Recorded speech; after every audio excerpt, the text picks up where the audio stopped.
Good evening दोस्तों, मैं हूं दिनेश किवोरा। बहुत बहुत स्वागत है आपका वर्ल्ड व्यू के इस प्रोग्राम के अंदर। चैनल आपका प्रिय न्यूज़ टाइम। दोस्तों, पहली खबर तो यह है कि चीन ने ताइवान के मुद्दे पर भारत को बड़ी चेतावनी दी है। ये कभी गरम कभी नरम, यानी कि कभी तो वही ग्लोबल टाइम्स भारत के कशीदे पढ़ रहा है और कभी वही ग्लोबल टाइम्स अब भारत को कंडेम कर रहा है और वार्निंग दे रहा है। इससे ही पता लगता है कि चीन की जो दोगली नीति है वो समय समय पर निकल कर आती है। फिलीपाइंस के मुद्दे पर भी कुछ ऐसा ही हमें देखने को मिला था। इसके अलावा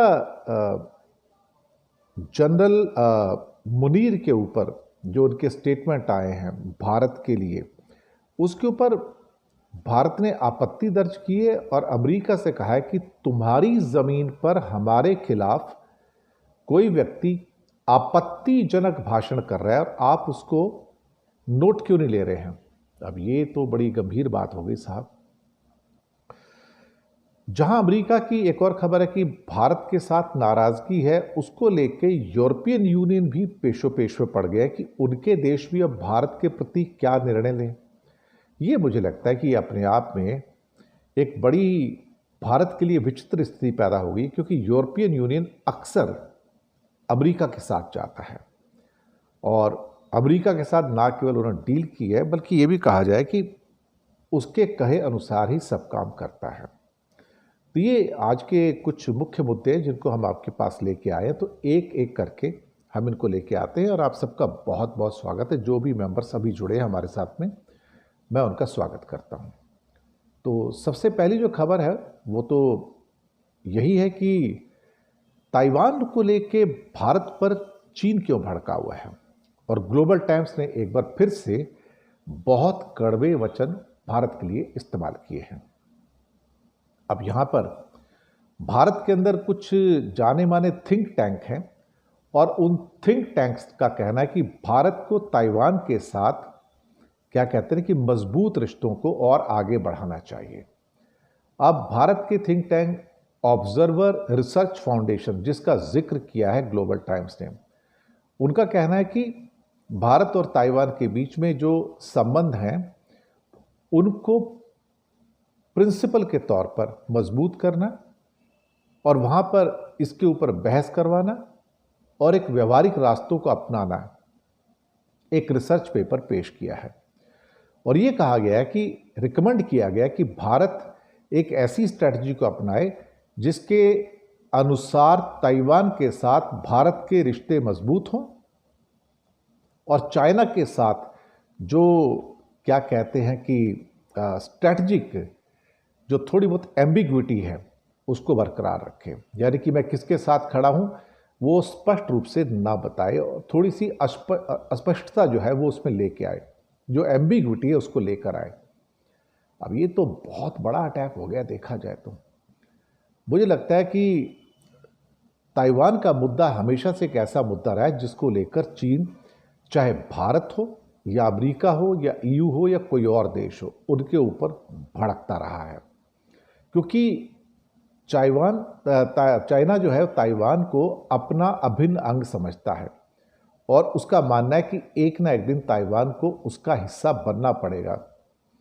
और 1+1 की जो नीति है वो दुनिया के काफ़ी देश इस समय एक्सेप्ट करते हैं। अब भारत में कई ऐसे विशेषज्ञ हैं जो कहते हैं कि ताइवान भारत के लिए क्यों महत्वपूर्ण होना चाहिए, और ताइवान जो है बेसिकली भारत के लिए एक किस्म से चाइना के खिलाफ एक वेपन के रूप में इस्तेमाल किया जा सकता है। लेकिन इसमें बड़े खतरे भी हैं। खतरे इस हिसाब से कि चीन की जो पॉलिसी है ताइवान को लेके बहुत स्पष्ट है। हालांकि अमेरिका की पॉलिसी भी स्पष्ट है, लेकिन भारत ने थोड़ा सा इस मामले में एक दोहरा रवैया अपनाने की शुरुआत काफ़ी पहले से कर दी थी। खासतौर से गलवान के बाद तो ये मसला और ज़्यादा गहराई पकड़ गया था कि जहां भारत ने एक किस्म से कहा जाए तो ताइवान के साथ संबंधों को लेकर चीन के साथ जो एम्बिग्विटी थी, जो नॉन क्लैरिटी थी, उसको बढ़ाना शुरू किया और चीन को संदेह के घेरे में रखा कि हम किसके साथ में हैं। और चाइना की उस वजह से भारत से नाराजगी भी थी। अब मुसीबत यह है कि ग्लोबल टाइम्स भारत के ऊपर इल्ज़ाम लगाता है कि आप अपने लिए ताइवान के मुद्दे पर आप खुद को क्यों उलझा रहे हैं। ये आपकी एक ख़राब स्ट्रैटेजी है और आप इसमें कभी भी सफल नहीं हो सकते। अगर आप ताइवान के साथ संबंधों को मजबूत बनाते हैं तो आप फिर लिख के रख लीजिए कि आप इसमें कामयाब नहीं होंगे और हम आपको कामयाब नहीं होने देंगे। ग्लोबल टाइम्स ने यह भी दावा किया कि हम कभी आपके आंतरिक मामलों में दखल नहीं देते और उसका फ़ायदा नहीं उठाते। अच्छा ये होगा कि भारत चीन के आंतरिक मामलों में दखल ना दे और उसका फ़ायदा ना उठाए। दरअसल भारतीय जो एक स्ट्रैटेजिक ऑटोनॉमी है वो इस बात को साथ लेके चलती है कि ताइवान के साथ जो हमारे इकोनॉमिक और जो ट्रेड संबंध हैं उसकी इम्पोर्टेंस क्या है, और ख़ास तौर से जो हाई टेक्नोलॉजी के एरियाज़ हैं सेमीकंडक्टर में भारत उनके साथ काम कर रहा है। TSMC जो कि ताइवान की सबसे बड़ी सेमीकंडक्टर कंपनी है और बड़ी पायनियर कंपनी है, उन्होंने भी बेसिकली पहले सोचा था कि भारत के अंदर सेमीकंडक्टर का एक यूनिट लगाया जाए, लेकिन भारत के प्रयासों को बाद में चीन के दबाव में उसको अस्वीकार कर दिया। और ग्लोबल टाइम्स का ये भी कहना है कि ताइवान कभी भी अपनी हाई टेक्नोलॉजी और इनोवेशन को भारत के साथ साझा नहीं करेगा, क्योंकि उसको लगता है कि भारत जैसे देश के साथ साझा करने का मतलब है कि अपना नुकसान कर लेना और कहीं ना कहीं जो ताइवान की सो कॉल्ड जो सुपरमेसी है सेमीकंडक्टर के क्षेत्र में उसको गवा देना। ये चीज़ें जो निकल कर आ रही हैं वो भारत के लिए चिंता पैदा करती हैं। और अभी पिछले हफ्ते ही फिलीपाइंस के मुद्दे पर जहां भारत ने अपने नेवल फ्लीट को भेजा था और फिलीपाइंस के साथ में साउथ चाइना सी के अंदर एक नेवल एक्सरसाइज की थी, उसको लेकर भी चीन बहुत भड़क गया। और मुझे लगता है कि चाइना इन मुद्दों के ऊपर SCO समिट जो कि 31 अक्टूबर और 1 सितंबर को होने जा रहा है उसमें ज़रूर इसको उठाएगा, क्योंकि चाइना की एक हैबिट है, इस प्रकार के जो कॉन्टेंशियस मुद्दे होते हैं चाइना उनको बाइलैटरल फोरम के ऊपर उठाने से बाज नहीं आता और कहीं ना कहीं आपको चेताता है कि ये चीज़ मुझे पसंद नहीं है तो आप ये मत कीजिए, जबकि मैं आपको अमेरिका के मुद्दे पे सपोर्ट कर रहा हूँ तो आप ये काम मत कीजिए जिससे मुझे इरिटेशन हो। खैर, अपनी अपनी सोच है, अपनी अपनी लेवल ऑफ डिप्लोमेसी है। दूसरी खबर, जनरल मुनीर की न्यूक्लियर धमकी की वो भारत के खिलाफ न्यूक्लियर बम का इस्तेमाल कर सकता है और अपने साथ आधी दुनिया को लेकर डूबेगा और 10 मिसाइल मार के अगर इंडस के ऊपर यानी कि सिंधु नदी के ऊपर अगर भारत ने बांध बनाया तो उसको तोड़ भी देगा। भारत के विदेश मंत्रालय ने अमेरिका से कहा है कि आप इस किस्म के गैर जिम्मेदाराना बयानों पर गौर कीजिएगा और वो आपकी ज़मीन से इस किस्म के बयान दे रहा है जो हमें बिल्कुल स्वीकार नहीं है। अब ये सारी जो धमकियां निकल के आई हैं कि हम एटम बम का यूज़ कर सकते हैं तुम्हारे खिलाफ, हम तुम्हारे इंडस के ऊपर बन रहे डैम को तोड़ सकते हैं और अगर हम डूबेंगे तो हम साथ में तुम्हें भी क्या आधी दुनिया को ले डूबेंगे। लेकिन एक बहुत बड़ी एक यहाँ पर जो चीज़ निकल के आई कि मुकेश अंबानी का फोटो लेके उसने कुछ कहने की कोशिश की, जो मुझे लगता है कि बहुत शर्मनाक था कि उसको ज़रूरत क्या है। और फिर एक चीज़ ऐसी कही कि भारत एक चमचमाती मर्सिडीज़ की तरह है, भारत एक चमचमाती मर्सिडीज़ कार की तरह है और पाकिस्तान एक पत्थर ढोने वाला डंपर, और अगर डंपर की टक्कर मर्सिडीज़ बेंज से होती है तो नुकसान किसका होगा आप खुद सोचिए। और ये बात उन्होंने मुकेश अंबानी का फोटो हाथ में लेके कही। मुझे लगता है कि ये शर्मनाक भी है और भारत का जो ऑब्जेक्शन है वो अमेरिका को पहुंचा दिया गया और उससे कहा कि आपकी ज़मीन पर खड़ा होके एक आदमी हिंदुस्तान के खिलाफ एटम बम यूज़ करने की बात कर रहा है, मुकेश अंबानी का फोटो हाथ में लेके बात कर रहा है, डैम को तोड़ने की बात कर रहा है, आप उसका नोट क्यों नहीं ले रहे? आप मुझे लगता है कि भारत की इस बात में वजन है। मुझे भी समझ नहीं आता कि मैंने कल भी इस बारे में एक बात कही थी कि जनरल मुनीर जो है अब फील्ड मार्शल बन चुके हैं, सो कॉल्ड, उनको हक नहीं कि इस किस्म के स्टेटमेंट दूसरे मुल्क में जाके दे। इस किस्म के स्टेटमेंट तो पाकिस्तान के प्राइम मिनिस्टर भी नहीं देते भाई। There are serious repercussions and consequences on these things, but I think without application of mind और there is a deliberate mind behind that कि मैं ये धमकी दे रहा हूं और मैं पाकिस्तान में रह के भी धमकी दे सकता हूं और मैं अमेरिका की ज़मीन पर खड़ा होकर भी धमकी दे सकता हूं, ये अपने आप में बहुत बड़ा चैलेंज है एक्चुअली। और फिर मुकेश अंबानी की फोटो क्यों दिखाई गई उसके ऊपर? मुकेश अंबानी बीच में क्यों आया भाई? मुकेश अंबानी का क्या उसमें मतलब था? मुझे में समझ नहीं आया कि आप उसका फोटो क्यों दिखा रहे हो। क्या आप उससे जेलसी फील करते हो, या फिर क्या मुकेश अंबानी जो हैं दुनिया के बड़े जाने माने उद्योगपति हैं और मल्टी मल्टी मल्टी बिलियनियर हैं, तो आप उनको हिट करना चाहते हैं?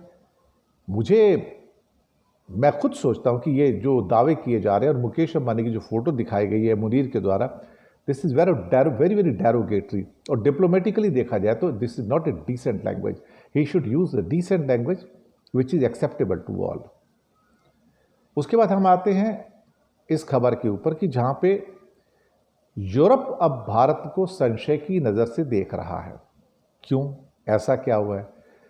जब से अमेरिका की नज़र भारत के लिए टेढ़ी हुई है और भारत के ऊपर पनिशिंग टैरिफ पे टैरिफ लगाते जा रहे हैं कुछ लोग, उनके सरकार जो है, तो यूरोपियन यूनियन भी सोच रही है और ब्रिटेन भी सोच रहा है, जिसने अभी एक फ्री ट्रेड एग्रीमेंट किया है, कि भाई अल्टीमेटली हम किस किस्म का बर्ताव भारत के साथ करें, क्योंकि हमें इस बात को समझना होगा। और ये है कि यूरोपियन यूनियन हमेशा अमेरिका को टो करके चलता है। एक तरह से कहा जाए तो अमेरिका की बी टीम है। अगर कोई बी टीम है अमेरिका की, तो उसकी पॉलिसी जो मेन टीम है उसकी पॉलिसी से मुख्तलिफ कैसे हो सकती है? ये मेरी भी समझ से बिल्कुल बाहर है। और भारत का एक डाइवर्सिफाइड टोटल अपना रिलेशनशिप है, अरब देशों के साथ रिलेशन है, लैटिन अमेरिका के साथ है, यूरोप के साथ है, ब्रिटेन के साथ है।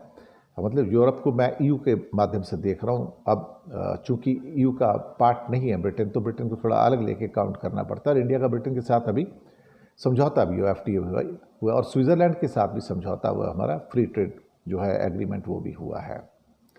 तो कहीं ना कहीं इस बात को हमें समझना पड़ेगा कि चीज़ें जो हो रही हैं वो हाथ से बाहर निकल रही हैं। और जहाँ तक उम्मीद की जा रही है कि भारत इस साल के अंत तक EU के साथ ब्रिटेन की टर्मिनोलॉजी के ऊपर या ऑस्ट्रेलियन टर्मिनोलॉजी के ऊपर एक फ्री ट्रेड एग्रीमेंट कर लेगा, मुझे लगता है उसके ऊपर थोड़े से डाउट के बादल आते हुए नज़र आ रहे हैं। उसका रीज़न ये है कि EU के ऊपर भी बहुत बड़ा बोझ है, ख़ासतौर से अमेरिका की, कि तुम ये क्यों कर रहे हो भाई? अगर मैं भारत के साथ कोई भी डील नहीं कर रहा हूँ, और या जब तक मैं डील नहीं कर रहा हूँ, तो तुम डील के लिए आगे क्यों बढ़ रहे हो? तो यूरोपियन यूनियन लगातार जो ट्रेड डील है उसको जो पॉलिटिकल वैल्यूज़ हैं या पॉलिटिकल जो वेट है उसके साथ जोड़ रहे हैं। हालांकि वो खुद रशिया से तेल और गैस ले रहे हैं और भारत से भी ज़्यादा ले रहे हैं, लेकिन भारत का विरोध कर रहे हैं कि भारत उनसे क्यों लेता है और भारत के ऊपर फिर सैंक्शंस लगाना चाहिए। तो ये बात तो सही है कि भारत इस टाइम जियोपॉलिटिकल दोराहे पर खड़ा है और हमें एक ऐसी कठिनाइयों के दौर से गुजरना पड़ रहा है जिसका कोई भी इजी हल सामने होता हुआ नज़र नहीं आ रहा है। और जो पश्चिम देश हैं, चूँकि उनके ऊपर हमारी निर्यात की, एक्सपोर्ट की निर्भरता है, हमारे डॉलर्स वहाँ से आते हैं। बाकी जहाँ तक चाइना और रशिया की बात है, उनको भी हम एक्सपोर्ट करते हैं, लेकिन इंपोर्ट बहुत ज़्यादा करते हैं। अरब देशों से भी इंपोर्ट बहुत ज़्यादा करते हैं, आसियान देशों से भी बहुत ज़्यादा हम इंपोर्ट करते हैं। तो हमें तो हर जगह डॉलर देना पड़ता है। अगर हर जगह डॉलर देना, तो डॉलर आएगा कहाँ से? अल्टीमेटली डॉलर आता दो जगह से है, एक या तो अमेरिका से आएगा या फिर यूरो के रूप में वो हमें जो हार्ड करेंसी है वो यूरोप से आती है, या ब्रिटेन से हमें पाउंड स्टर्लिंग मिल जाते हैं। तो कहीं ना कहीं अगर भारत को अपनी आर्थिक स्थिरता को मेंटेन करना है, तो फिर हमें ये भी सोचना पड़ेगा कि हमें एक बैलेंस और संतुलन बना के चलना पड़ेगा। अरब देशों को देखो तो भारत, हमारे जो भारतीय 90 लाख वहाँ रहते हैं, $50 बिलियन की हर साल विदेशी मुद्रा रेमिटेंस के रूप में भेजते हैं। इससे भारत की अर्थव्यवस्था को स्टेबिलिटी मिलती है। तो बिना एक संतुलन रखे जो अरेबियन देश हैं इस टाइम, वो भी अगर हमसे कहीं दूरी बनाना शुरू किए तो हमारे लिए रास्ते कठिन हो जाएंगे।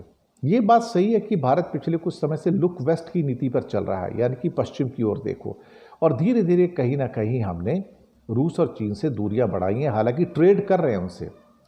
और जो भारत ने आईमेक जो बनाया है, जो कि India middle east economic corridor जो है, जो यूरोप तक जाता है, वो भी खटाई में पड़ता हुआ नजर आ रहा है, क्योंकि गजा युद्ध के बाद चीज़ें थोड़ी सी बिगड़ गई हैं। उसके बाद लाल सागर में यानी कि रेड सी में जो हूतीज़ के हमले हैं और इजराइल और ईरान के तनाव से जो इंडिया मिडिल ईस्ट जो इकोनॉमिक कॉरिडोर है, वो भी कहीं ना कहीं एक चुनौती के रूप में हमारे सामने आया है। और यूरोपियन संघ के अंदर जो क्या है, हालांकि अंदर की एकता की कमी है, लेकिन भारत के प्रति जो उनकी संशय की स्थितियां हैं, उससे हम इनकार बिल्कुल भी नहीं कर सकते हैं। इसी के साथ मैं आपसे आगे लूँगा। ये थी हमारी आज की पेशकश। कैसे लगे प्रोग्राम बताइएगा, और साथ में चैनल को सब्सक्राइब कीजिएगा, लिंक्स को आगे भेजिएगा। हो सके तो छोटी छोटी आर्थिक मदद ज़रूर कीजिएगा। नीचे हमने आपके लिए UPI number, bank account number दोनों दिए हैं। किसी एक को चुनकर छोटी सी मदद करेंगे तो अच्छी पत्रकारिता को आगे बढ़ाने में आप हमारे सहयोगी बनेंगे। तो हंसते रहिए, मुस्कुराते रहिए, हमें सहयोग करते रहिएगा। 9:30 पे आपसे मिलेंगे वर्ल्ड न्यूज़ में। जी हाँ, लिंक हमेशा की तरह डेली न्यूज़ इंडिया आप जानते हैं, ज़रूर आइएगा वहाँ पर। तो तब तक के लिए गुड नाइट।